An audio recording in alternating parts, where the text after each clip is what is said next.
Протече технички исправна вода од гостиварските чешми. Граѓаните конечно по 10 дена неизвестност можат непречено да се тушираат, да мијат садови, да перат и да чистат, но се уште не смеат да пијат и да готват. Надлежните велат дека системот постепено се стабилизира. Во тек се постојани анализи и засилен мониторинг на квалитетот на водата, со цел гостиварци што поскоро да добијат здравствено исправна вода за пиење.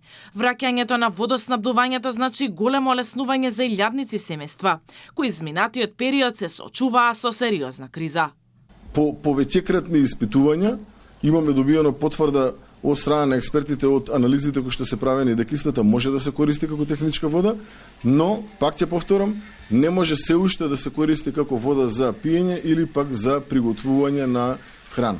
Се надевам за брзо ќе ја известиме јавноста точно кога и повторно да дојдеме до вода за пиење. Експертите велат дека во сите анализи водата ги исполнува условите за техничка употреба, но чешмите се уште не се безбедни за пиење. Во наредните денови продолжуваат нови мерења на повеќе локации низ Гостивар, а ако резултатите останат добри, надлежните најавуваат дека водата наскоро повторно ќе биде исправна и за пиење. Кај сите примероци 3 дена последователно е забележано отсуство на колиформни бактерии и поради тоа што е вршено хлорирање со поголема концентрација од вообичаената, кај примероците не е констатирано присуство на трихолометани во над дозволените граници.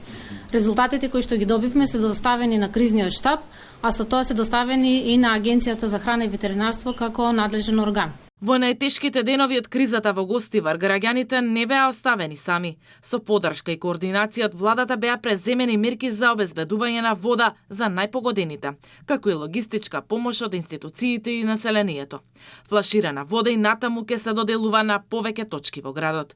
Во однос на тоа дали треба да се засили обезбедувањето на водоводните системи, според министерот Панче Тошковски, тие не треба да ги обезбедуваат ниту армијата, ниту полицијата. Тој вели дека тоа е обврска на институциите кои управуваат со овие системи во рамките на општините.